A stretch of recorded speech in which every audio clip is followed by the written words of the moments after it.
Lá, a leitura do capítulo 5 do Curando Seu Coração. Não consigo sentir, não consigo curar. A maioria das pessoas que conheço sofrem de uma boa quantidade de anestesia emocional. Reprimiram seus sentimentos por tanto tempo e com tanta regularidade que quase nem sempre sabem mais o que estão sentindo. Sempre que começa a emergir um sentimento intenso, elas prendem a respiração, empurrando literalmente o dióxido de carbono de volta para a corrente sanguínea e para as células do corpo, causando um maior entorpecimento dos 5 sentidos. A maior parte do que assumimos como sinais de velhice, na opinião do autor, é o efeito cumulativo de anos de anestesia emocional. Aí tem uma chamadinha do lado. O que você não consegue sentir, você não consegue curar. Por isso que muitos processos terapêuticos, partindo dessa premissa, eles entram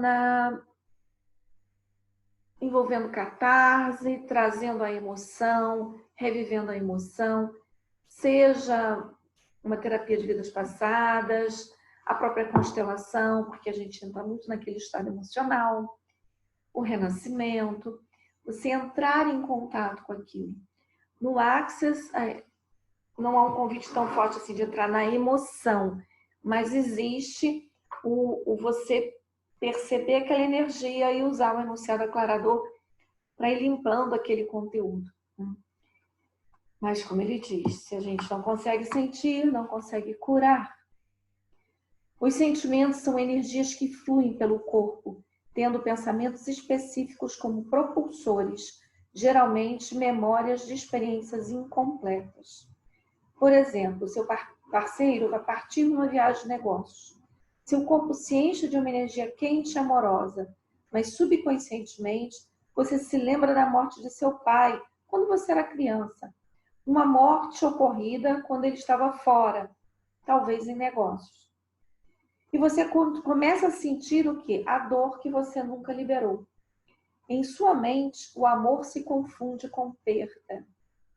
Você, portanto, chama o sentimento de tristeza. Então, eu associei a uma lembrança passada aquilo que eu estou vendo hoje. E poderia ser uma história, gente, totalmente diferente. Mas eu estou ressignificando, revivendo.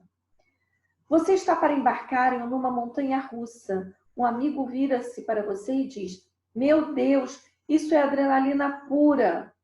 Você sente seu próprio corpo e a vitalidade, a excitação, que são incontroláveis. Mas, ao lembrar-se de uma vez que você, por exemplo, andava de bicicleta, andava a cavalo, ou estava andando em cima de um muro, em cima de uma árvore, e que teve uma sensação semelhante, e por cair do muro, da árvore, da bicicleta, e ter se machucado, você virou o quê? Você ficou cauteloso. Então, aprendeu a chamar a sua excitação de medo, o que você associou. Os sentimentos são relativos de uma pessoa para outra.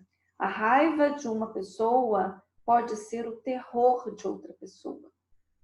Depende de suas associações com, primeiro, os estímulos ativadores daquela sensação e, 2, a forma particular de energia que você sente no corpo. Uma coisa certa sobre os sentimentos é que a energia no fundo deles é uma força curativa. Se não for reprimida, levará a um ser expandido, a um bem-estar, ao amor. Qualquer pessoa que tenha chorado ou gritado bastante e tenha superado o problema, pode depois testemunhar isso. Todos os seus sentimentos são válidos. Quando crianças, nós éramos frequentemente castigados, chamada atenção pelos nossos sentimentos. Engole o choro,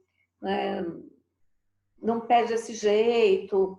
A própria pirraça, né? Porque acaba sendo uma exacerbação uma manipulação, né, do teu sentimento naquele momento, né? Então, quando criança, passamos muito por isso. Os nossos pais faziam de tudo para nos fazer calar, né? Quando um neném chora, a mãe taca logo a mamadeira, chupeta, põe no seio. Um menino de 6 anos grita com o pai e eles vão fazer o quê? Vai para o quarto sem jantar, fica de castigo. Hoje em dia, bem menos, né? Diga-se de passagem. Na maioria das famílias, há um código aceitável de repressão emocional, dependendo do nível de conforto dos pais. Aprendemos muito cedo que expressar os sentimentos pode ser até um negócio arriscado, que leva à separação daqueles que amamos. Então, somos programados a nos controlar, o que geralmente significa socarmos nossos sentimentos de volta para as células de nosso corpo. Um ato nocivo que causa mais tensão, frustração e dor ao nosso corpo. Os sentimentos precisam sair se quisermos ficar inteiros novamente. O dilema dos sentimentos é como passarmos por eles, ou como deixarmos que eles passem por nós. O amor é o purificador principal. O amor quer dar a descarga a toda a nossa dor e sofrimento e nos tornar o quê? Inteiros de novo. Quanto mais amado você for, mais emergirão todos os seus sentimentos. O amor o ativa com o fim de curá-lo, mas quanto menos você confiar nele, com mais tenacidade você se apegará à sua resistência. O amor dá a sensação de uma areia movediça e o seu ego de uma mão que vai amparar você, que vai te segurar para você não pisar nessa areia movediça. E é assim mesmo. Você fica atraindo o amor que precisa para curar-se. Mas quando o seu traseiro está na reta, você prefere retirar-se de uma vez por todas, ao invés de se arriscar a uma entrega total. A dor que você sente é o resultado do esforço necessário para segurar-se no ego. Enquanto seu espírito está berrando, solte-se, seu maluco, viva essa emoção, se entrega a este amor. Mas o nosso ego segura. Toda incomodação é uma acomodação. Você arranja subconscientemente uma situação para ativar os seus sentimentos não resolvidos e reprimidos. Mas quando os sentimentos vêm à tona, você não tem a segurança ou o apoio para passar por eles. Então, você os empurra de volta para baixo, mais para baixo, até a próxima vez. Geralmente você culpa o seu parceiro por falta de coragem, você culpa o outro, você culpa o amigo porque não foi paciente ou tolerante. Você se abstém do que quer que seja e você retira o seu amor e depois se ressente com o outro por ele não ter lido a sua mente. Essa síndrome de abstenção, retirada e ressentimento é extremamente sutil e perigosa para os relacionamentos. A solução é simplesmente ser direto e amoroso na sua comunicação. Quem não pede o que quer tem pouco direito de reclamar por não conseguir. É muito interessante essa coisa da... Esperamos que o outro tenha uma leitura, né, da nossa mente. Já vi muito isso. E possivelmente eu também já fiz muito isso. Eu gostaria de uma coisa que o outro não faz, mas eu não falo para ele, mas me magoou. Aí eu fico de bico. Séria, calada, fico de bico. E aí o outro pergunta: o que foi? Eu digo: não, foi nada não. E faço meu bico. Mas que houve? Você não imagina? Mas eu não falei. Está na minha mente, mas não está, gente. Claro para o outro. é só dentro de mim. Mas eu fico revoltado porque o outro não adivinhou. Sentir é ser vulnerável. E ser vulnerável é estar fora do controle. A maioria de nós tem pavor de perder o controle. Quase tudo que você faz na vida baseia-se na sua necessidade de controle, com medo de que, se você se soltar, alguém mais vai controlá-lo. Você quer controlar seus amigos, família, parceiros, dinheiro, sentimento. O controle é o meio do ego assumir o papel de Deus. É por causa do controle que a maioria das pessoas prefere dar e receber amor. Prefere dar a receber amor, tá? Errado. Por mais que o neguem. Enquanto você for aquele que dá o amor, você estará no papel do motorista. Pode mudar a direção, reduzir a velocidade ou parar a qualquer momento. Mas se alguém estiver enviando muito amor para você, logo surgirá o medo. Você se sentirá afundando naquela areia movediça. Quanto mais receber amor, mais você sentirá. Se souber que tudo que vem à tona está de saída, se tiver estabelecido segurança nos seus relacionamentos, por dizer a verdade, e ver que você é aceito, assim como você é, assim que você se sentir apoiado, então, e somente então, é que você se entregará e completará o seu processo de cura. Vamos respirar profundamente.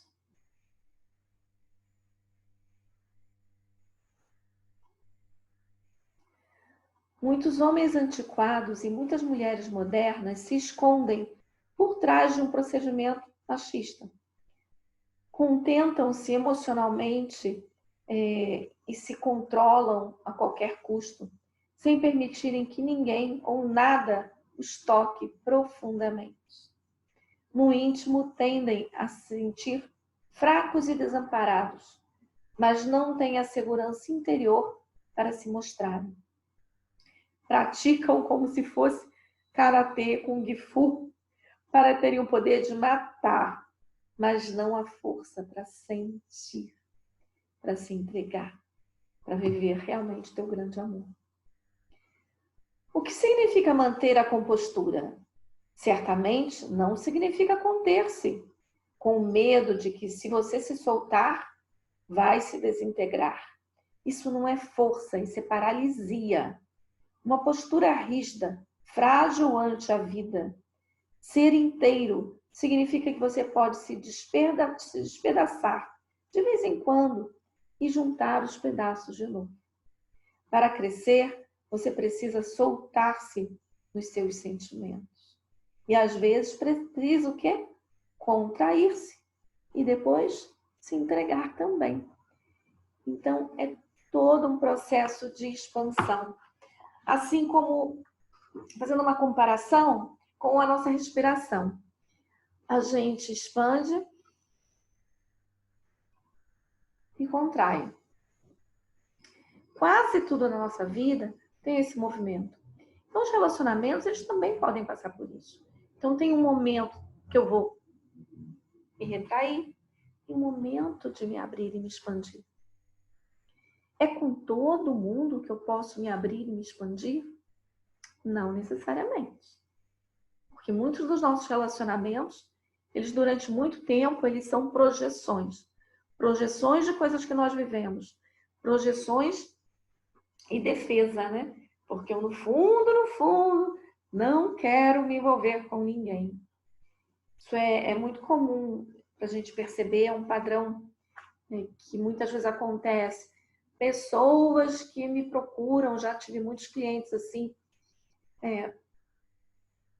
todo mundo que eu gosto, todos os meus relacionamentos, quando eu vou ver, a pessoa é casada, a pessoa tem um compromisso, a pessoa não pode estar comigo.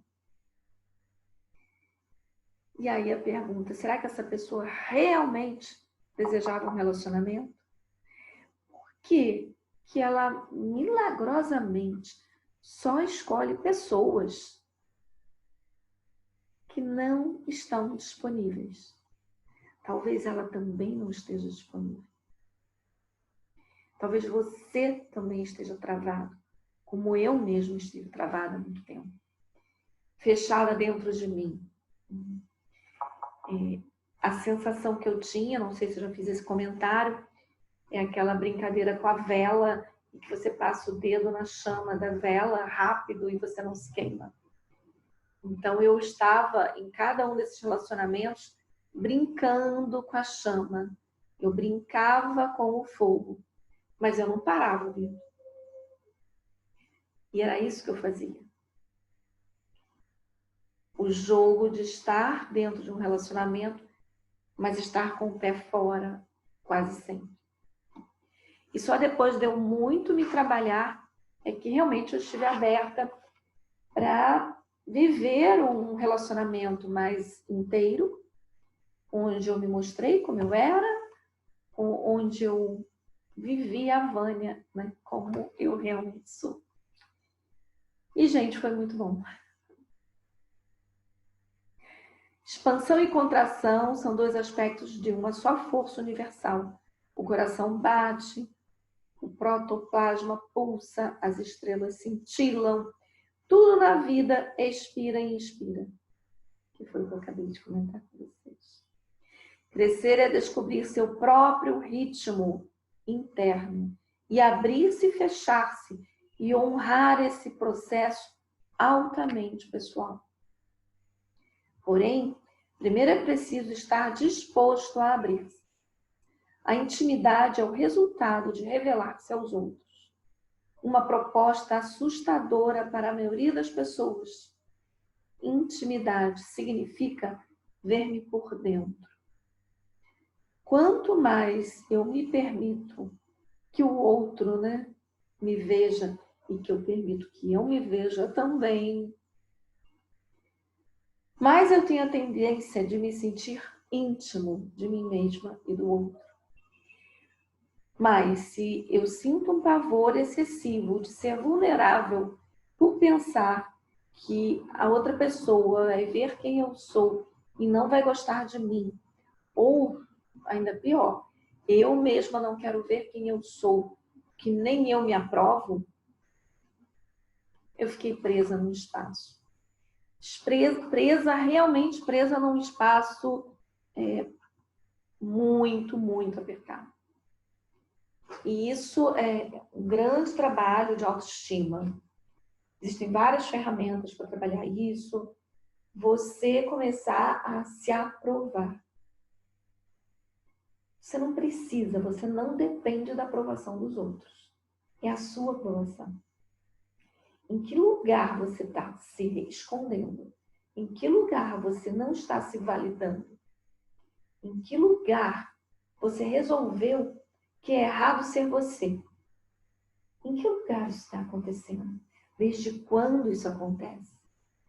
Como seria agora você se permitir ser você? Limpar e deixar para trás tudo isso. É tão lindo ser você. Eu descobri que era lindo. Que eu fosse eu mesma, isso é lindo. E fui chamada de ET, de meio esquisita, de muitas coisas, muitas vezes. E no início, eu não sabia lidar com isso. Adolescente, eu não sabia lidar com isso. Mas eu já era estranha. Mas eu era estranha simplesmente porque eu era eu não seguia manada. E tá tudo perfeito. Eu não era errada. Mas eu tinha medo de me mostrar. E hoje, é incrível que liberdade eu tenho a partir do momento que eu já não me escondo mais. E como seria isso para você? Porque estar num relacionamento, o primeiro é interno, né? Um relacionamento da Vânia com a Vânia. Depois eu posso abrir um relacionamento para incluir outras pessoas, né? Mas primeiro aqui e depois para fora. E hoje é perfeito. Eu me mostro como eu sou. O conflito entre nosso apego à privacidade e o nosso anseio de intimidade é o que dirige as nossas vidas. A maioria de nós já desenvolveu mecanismos de defesa extremamente sofisticados por trás dos quais se escondem. Somos mestres da ocultação. Deixaríamos o serviço secreto vexado com todos os nossos segredos e todos os nossos esconderijos. Selecionamos com esmero quais aspectos de nós devemos revelar, ocultando o que não gostamos para ninguém perceba, ninguém nos aprove. O jogo que fazemos funciona assim. Eu o seduzo com as minhas qualidades mais encantadoras. Mas não vou deixá-lo entrar realmente no meu coração, porque se ele visse quem realmente eu sou, ele me rejeitaria. A intimidade é um processo de autodescoberta. Requer coragem, mas as compensações são enormes. Você descobre como você está seguro com o seu próprio sentimento. Descobre o quão digno de amor você é. Mesmo quando está vulnerável, descobre a alegria de ser tocado profundamente. O medo que você sente quando é atraído para a maior intimidade é saudável. É um sinal de perigo, mas é saudável. Esse medo, ok, é saudável. Mas eu sempre lembro de uma frase de Rollo May. Coragem não é ausência de medo. Coragem é a gente caminhar com a perna tremendo de medo. Isso é coragem. Porque se eu estou caminhando, mas eu não sentia medo de nada ali, isso não é coragem. Eu não tinha medo, fui andando. E é diferente. Quando a gente se abre realmente para essa intimidade. Geralmente o medo é um convite a uma maior segurança. Você já está para subir aquela montanha, mas a lembrança de ter caído quando criança, de um muro, alguma coisa, vem a sua lembrança. Você assume o risco e mesmo assim você sobe na montanha. E quantas vezes a gente se decepciona num relacionamento? Às vezes eu me decepcionei porque eu projetei no outro algo que ele nem era. Outras vezes eu me decepcionei porque realmente era uma pessoa ardilosa. Isso significa que eu não posso voltar a me abrir para o amor, para um relacionamento?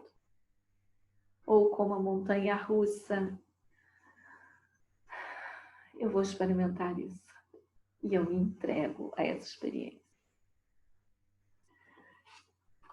Ai, gente, esse livro é uma delícia. Vamos continuar aqui. Então, o medo pode tornar-se nosso amigo, uma energia excitante que nos proporciona a oportunidade de nos libertar de mais feridas antigas. Eu tinha medo de seguir em frente, mas eu segui mesmo assim. A raiva é uma emoção complicada, provavelmente o sentimento menos aceitável socialmente. A raiva é muita energia impulsionada pelo nosso pensamento de ataque, quando não se sente seguro em sua dor ou em seu medo, que geralmente atacamos com a raiva. Quando a sua vulnerabilidade aciona o pensamento de que as pessoas estão ali para te enganar, para te pegar, aí a gente revida com a raiva. Então a raiva acaba sendo a emoção de sobrevivência. A pior coisa em relação à raiva é que, dentre todas as emoções, ela parece causar a maior separação nos nossos relacionamentos afetivos. Isso se deve provavelmente ao fato de que nossos pais se sentiam muito pouco à vontade com os seus sentimentos de raiva e, portanto, nos desaprovavam sempre que explodíamos. Se eu não pude expressar minha raiva adequadamente, sem sentir culpa, eu vou continuar o quê? Reprimindo essa raiva. E ela vai fazer o quê? Ela vai sair de maneiras incontroláveis. Eu vou achar que estou reprimindo, mas ela vai sair naquela fala sarcástica, ela vai sair numa batida de porta, ela vai sair de várias maneiras, algumas mais violentas e outras mais sorrateiras, mas ela vai estar ali minando aquele relacionamento o tempo todo. A chave para lidar com a raiva no momento presente é compartilhar sempre a sua mágoa. Quanto mais você comunicar às pessoas a sua mágoa, menos você precisará ficar com a raiva para se proteger daquela mágoa.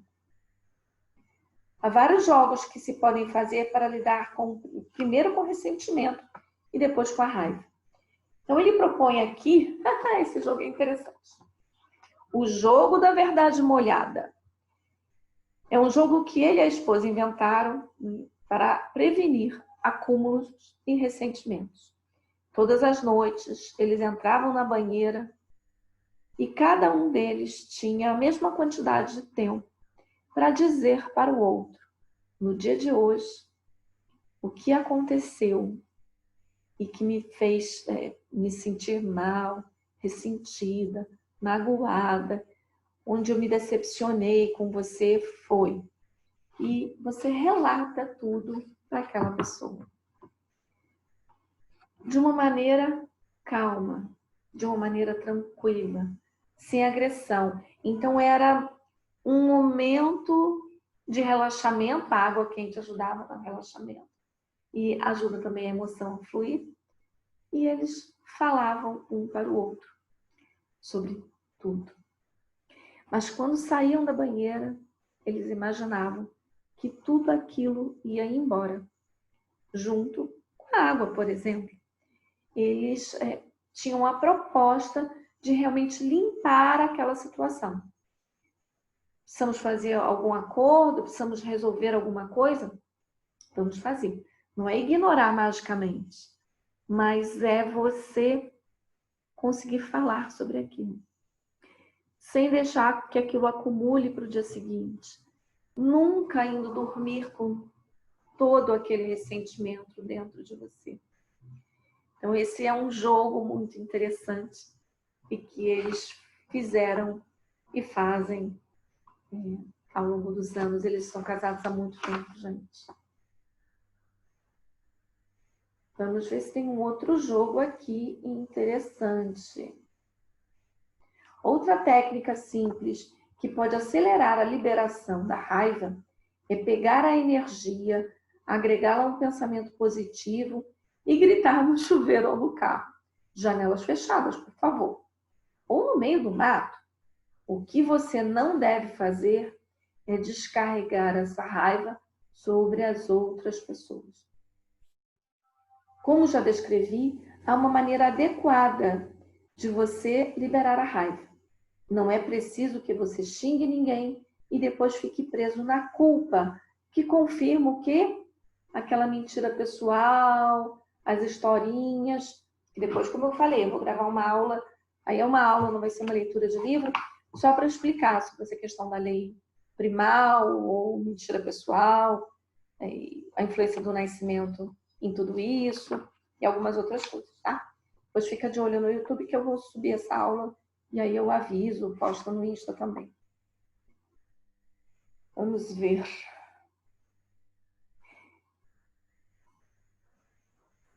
Se dá o mesmo com a tristeza. Se você se incomoda sempre que alguém fica triste, se tem uma necessidade compulsiva de se retirar ou de consolar alguém que esteja chorando, respire fundo e dê uma olhada em seus próprios sentimentos. Dê espaço a outra pessoa para que ela também passe pela sua dor. O luto, gente, eles também traz aqui no livro, o luto é uma parte importante. Ela precisa ser vivida. E isso não é depressão, isso é uma tristeza. Então, se eu não permito que o outro viva isso ou que eu viva isso, é como se a pessoa tivesse que esconder. Eu não posso esconder que eu estou triste, eu não posso mostrar que eu estou triste, eu não posso mostrar nada disso, eu tenho que me travar. E aí eu empurro aquele sentimento, como falei lá no início, para baixo de novo. A mensagem clara aqui é sentir e expressar, mas sempre adequadamente. Nunca descarregue nos outros ou em si mesmo. Às vezes as pessoas ficam presas à autoexpressão, ao drama dos sentimentos e se apegam à teatralidade como último esforço para evitar uma liberação completa. Expressar sem respirar não é liberação. É a respiração durante o que você está sentindo que vai te mover e vai trazer uma nova energia. Quando nós temos levamos um susto, quando nós ficamos chateados, o que acontece? Muitas vezes eu prendo a respiração, eu travo a respiração. Se eu estou ansioso, se eu estou triste, raivoso, eu tenho logo isso demonstrado na respiração. Então, a respiração é um momento muito importante. E quando eu estou vivendo esses sentimentos, como ele diz, não trava, não fala num tapa só, né? Respira e fala sobre isso, respirando. Para você liberar o bloqueio, não gerar um bloqueio. O perdão é o apagador principal.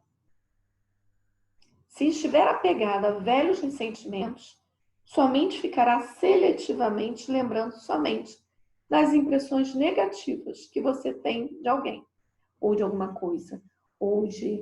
Se eu fico remoendo as minhas emoções sobre trabalho, porque o trabalho, não sei o quê, porque no trabalho fizeram isso, porque no trabalho fizeram aquilo, eu comecei a criar muitos pontos de vista negativos com relação ao trabalho.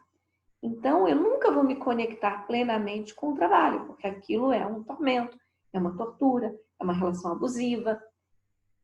O que eu posso usar? Ferramentas de perdão para me limpar, me reconectar. Eu trabalhei muito perdão na minha vida, gente. O perdão... vou ler mais parágrafo antes de comentar. Perdão é escolher conscientemente, lembrar-se somente das impressões positivas e abandonar todas as outras, para seletivamente permanecer no reino dos pensamentos amorosos. Vamos lá. Você já tentou pegar água com uma peneira? Possivelmente não, a não ser quando você era criança. Você não vai se tocar que a peneira, né, não pega água.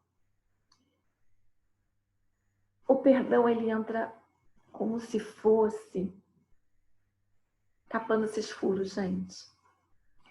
Então, eu trabalhei muito, muito, muito perdão na minha vida. Eu tinha muitas mágoas. Se eu não tivesse liberado tudo isso há uns 20 e poucos anos atrás, eu não sei nem se eu estaria aqui, né? Eram muitas mágoas. Eu chorei muito, eu escrevi muito, eu fiz vários trabalhos de perdão. Eu pesquisei muito sobre essa energia do perdão. E eu descobri que realmente essa comparação que eu fiz tem tudo a ver. Eu estou querendo criar uma vida nova para mim. Eu preciso de energia para botar foco nessa vida nova. Aí o que eu faço? Eu estou tentando colher essa energia com uma peneira. Cada mágoa, cada ressentimento está fazendo um daqueles furos. Não adianta. Você não vai adiante. Ferramentas de perdão existem várias, todas elas são fantásticas.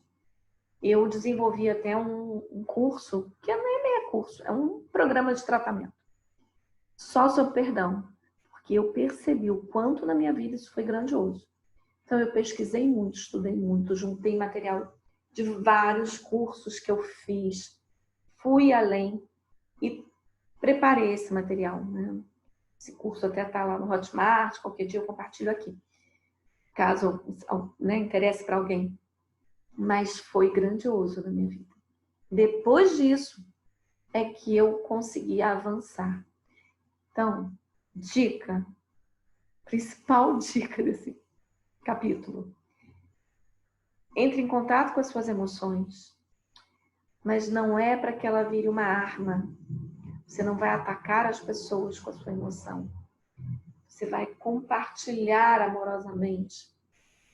Para isso você tem que se trabalhar. Você tem que ter teu equilíbrio. E você pode liberar muitas dessas mágoas com atividade de perdão. Tem muito livro que fala sobre isso, gente. Tem muito material. Então, vale a pena, pesquise mais sobre perdão e faça bom uso das ferramentas que estão todas aí disponíveis para a gente. Encontro vocês no próximo capítulo do Curando Seu Coração. Tchau. Vamos finalizar.